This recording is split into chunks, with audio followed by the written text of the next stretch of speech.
Welcome back, guys, to our 5th physical education lesson in your home. Now, we're going to do things a little bit different today. I'm not going to be teaching you a game, but I'm going to be issuing you guys a challenge. So before we get to that, I want to introduce you to our bad guy today.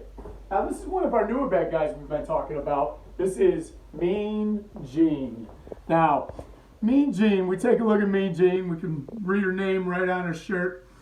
We can tell she's, got an eyebrow raised. She's got kind of a scowl on her face.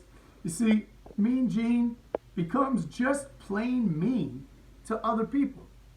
Just plain mean. Some things that Mean Jean might do is Mean Jean might take things away from you without asking.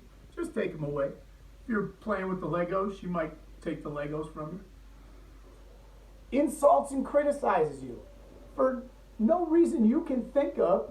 She might come or he might come up to you and just say something mean. Call you a chowderhead. Tell you big teeth.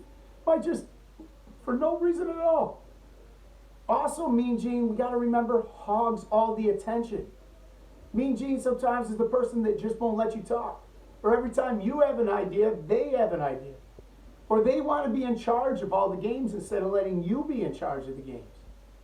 See, Mean Jean does a lot of selfish things.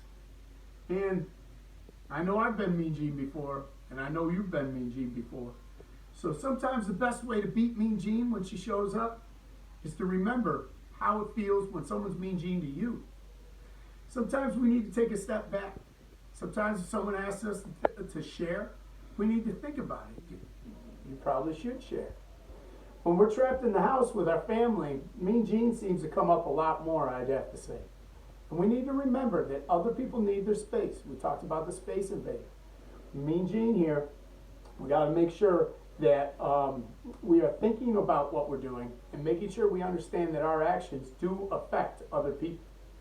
Now, with that being said, I'm sure we'll see Mean Jean in a few days, but we're going to say goodbye to her for now, and just make sure you're keeping an eye out for her. Don't be afraid to call somebody out. Hey, you're being a Mean Jean. All right, it might give them help them think of some strategies that help them defeat her. So we'll see you later, Mean Jean. And now we're going to go to our challenge for the day. So, first of all, this is our challenge for the day. We're going to give you 2 challenges. And first one is a push-up challenge. Second one is going to be a crunches challenge. And we've already talked a little bit about crunches and push-ups when we played our dice game, Battle Dice. So I'm going to quickly review proper form for both, and then I'm going to go through and I'm going to discuss the challenge. Now we'll start with the crunches. Now when we go and we do crunches, what we're going to do is we are just trying to tighten our abdomen. We're just squeezing the muscles in our belly. Getting that 6-pack ready for the beach is what we're doing here. So we're going to cross our legs up above, just like this.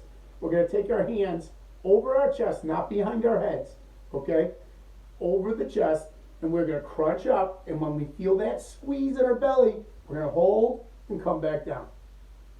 This is the proper way right here. Squeeze that stomach as you come up. Now, the next one we're going to be talking about is the push-up, and we want to make sure we have proper form on these push-ups. And I know not everybody can do a push-up, so I'm going to show you some alternatives that you can do as well. Number 1, hands are slightly wider than the shoulders. Back is completely flat and your head is up. A lot of times when our head goes down, our butt goes up. So we want to make sure our head is up. We're going to lower our chest down to the floor, but not touch, and then push up, leaving about an inch of space to the floor. Here.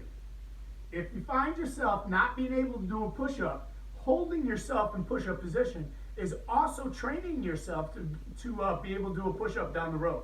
So this is also an acceptable way to do a push-up. Now, another way to do a push-up is by putting your knees on the ground. Now, you do not want to be in a full table here. You want to be leaning out so that your back is still on an angle and your high knee is not up. So we're lowering it down and up. And you're still going to get that push-up action. Now, here's your challenge. I want you to take somebody's phone, somebody's smartphone, set the timer to 1 minute. I want to know how many push-ups you can do in 1 minute. I also want to know how many crunches you can do in 1 minute. Now, how am I going to know? Well, I'm only going to know if you tell me. So, that is why I am putting this up once again. I haven't received any emails yet, but I want your results. Please email me and tell me how many push-ups you got in a minute, and how many sit-ups you got in a minute, so that I can tell everyone on our YouTube video next lesson. Have a great day. Stay active.